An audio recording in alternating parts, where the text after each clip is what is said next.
Hey, how's it going, guys? Jeremy Donson here with thedrumprofessor.com, and today we're going to be doing In Memory of Dolores O'Riordan. We're going to be doing Cranberries, a Zombie, but we're actually going to do the Bad Wolves version.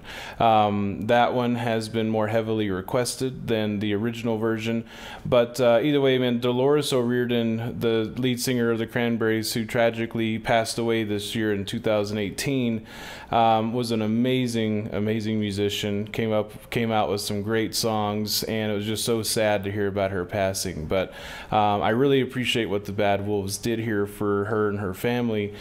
All the proceeds that they were going to be making from the video, they dedicated to her kids. So that was just really cool how they did that in honor of her. So I'd like to play and teach this song for you guys now.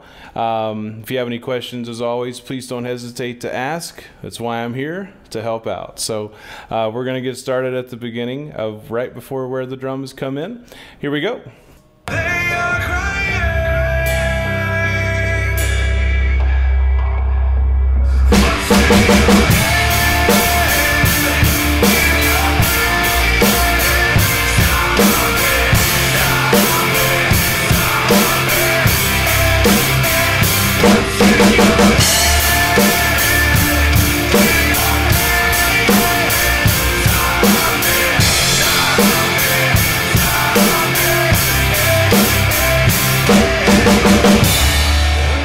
Okay, so to get started here at the intro, there is a couple of times where the toms come in, and there's some ride cymbals that happen before the big intro with the snare, and everybody comes in.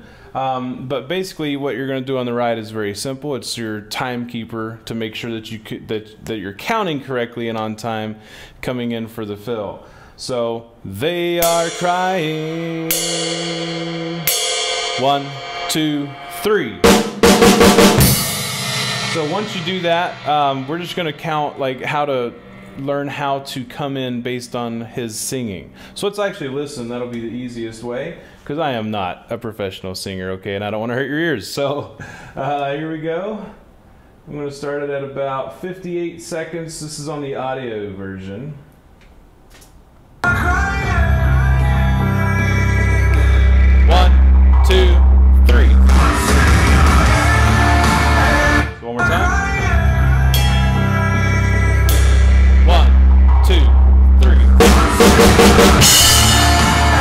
Alright, so that'll help us understand where to come in. When he's done with this phrase, they are crying.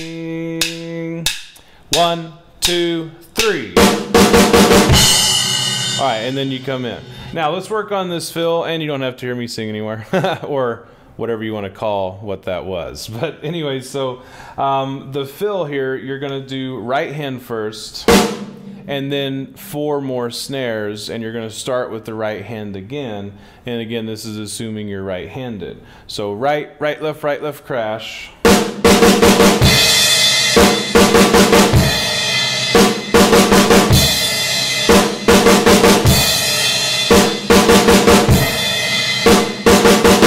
Now, I've had several students ask me, why do it right, left? So there's a couple of reasons why, but one of the most important is we're drummers. We are timekeepers above all else.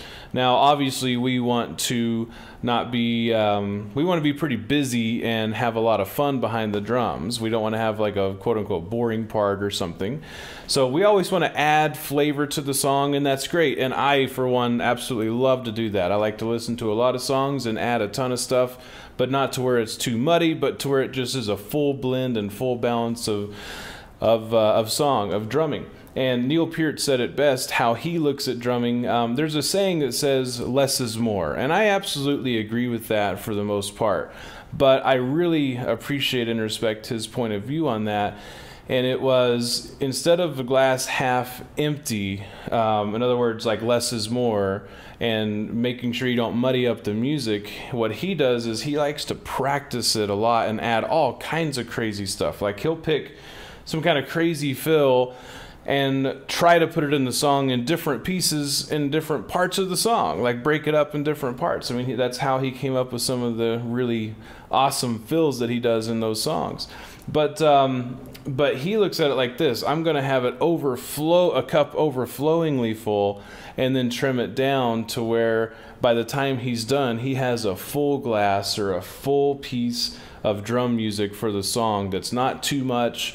It's full, it's active, it's exciting, but it doesn't take away from the song, and it's not like he's doing a drum solo the whole time. You know what I'm saying?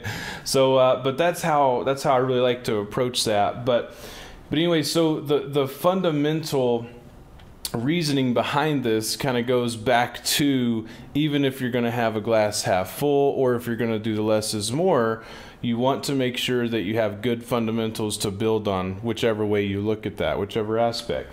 And as a timekeeper, first and foremost, you want to make sure that you have a metronome, quote unquote metronome, going, if possible, at all times.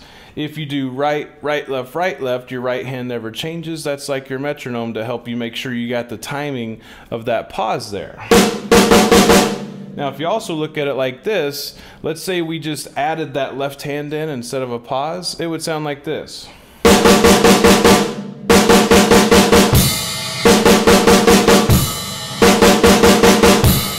So if we take that left out now, or we air drum it rather, you'll hear that pause. Or hit the rim of the drum.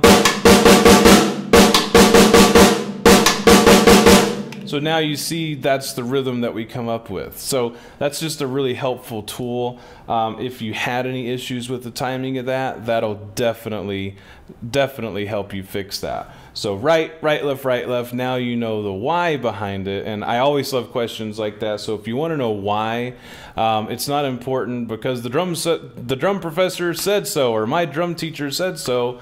It's because this is the best way to play it, especially building fundamental skills because of this reason, right? So that's really important. I was always the kid that annoyed my math teachers because I was like, why do I need to learn this quadratic equation? I'm going to be a drummer. But anyway, so if you ever have questions, just let me know about that. So now we know the fill. Now, when you crash, be sure to crash with the bass drum as well. So dot digga digga crash with the bass. Now, once we do that, we go into a fairly basic beat here, and it's going to be heavy hi-hat the whole time. So not closed, not all the way open, but just a heavy hi-hat. So they're going to rattle against each other when you hit them. If you have an electronic drum set, just do the best you can. Some of those are not as sensitive, but just do the best you can. All right, so here we go. So putting it together now. So the beat is, let's say we're starting on the crash, so you're going to crash with the bass and then do this. So crash and snare and is your first step. Crash and snare and. Okay, crash and snare and. Now you want to be very, very careful not to miss that hi-hat after the crash. Again, it goes back to the metronome, the timing of everything. So you don't want to pause that if you don't have to. Now, if you watch my right hand, you'll see it never changes. It stays the same. Watch.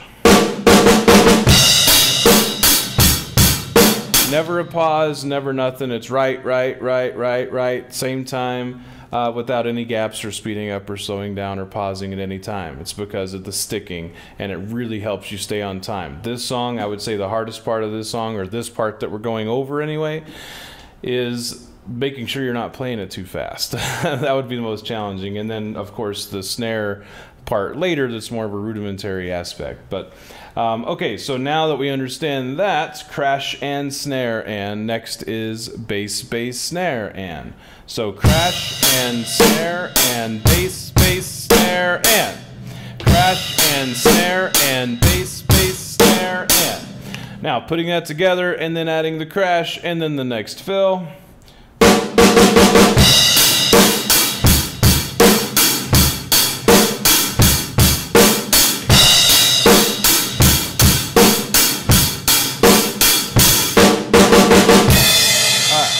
So on the end, so you notice there's a crash in the middle after the second measure, and then you do the fill again. Now where this fill goes is here.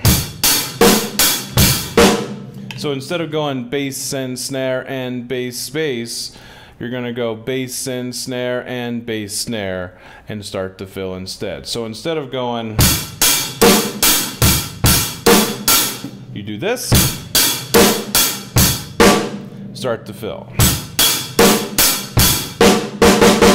Now, when you start the fill, you want to be sure to bring your right hand over, just like you started it at the beginning. So bass and snare and bass, start, just like that.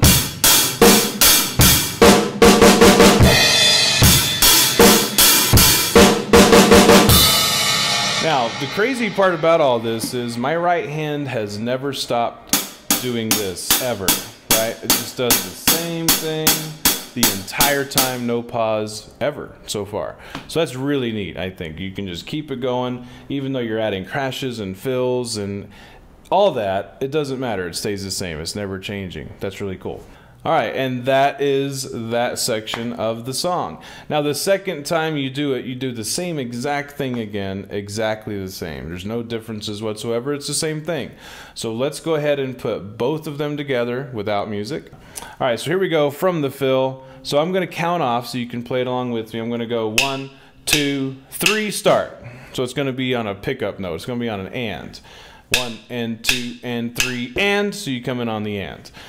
1, 2, 3. 2, 3,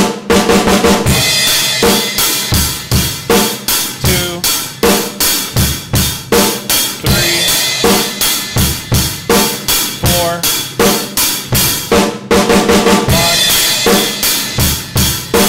2, 3, 4.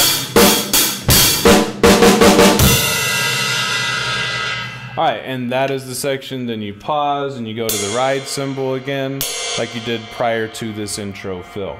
So just to recap, you do the fill, and then you crash on 1. That starts the counting at 1. You crash again in the beginning of the 3rd measure, and then 4th measure, you go bass, send, snare, and bass, snare, digga, digga, right? Bass, snare, digga, digga. Remember, you want that snare to be right hand. Bass, snare, and then digga, digga. Okay, so we have all that now. Now, if you want additional help with the snare part that comes up,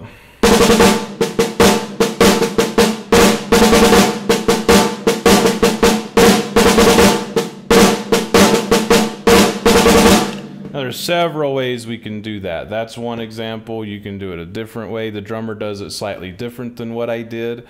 So if you watch that and you're like, oh my gosh, the drummer did, well, yeah, he did it a little bit different. He did a flam earlier, but there's, without going into extreme detail, there's reasons why it's a good idea to have a couple of different variations of that, because there's really great rudimentary practice in that. So that goes a little bit deeper than, hey, what's the drummer do on this song? It's great practice for future songs, doing it a couple of different ways. So if you guys would like help with the rudimentary aspect there of the marching snare kind of feel there, then let me know and we can do a free live jam session with me, and I'd be happy to show you what the drummer does, and I can show you alternative things that you can do for practicing. So guys, again, I hope you really enjoyed this. I definitely love this song. It's very catchy, it's very cool, and I just have so much respect for what the Bad Wolves did for Dolores. And again, my heart goes out to her family. Really terrible tragedy to a great person. So hope you guys really enjoyed this. Again, have fun, stay awesome, and rock on. And if you have any questions, don't hesitate. That's why I'm here. See you later, guys.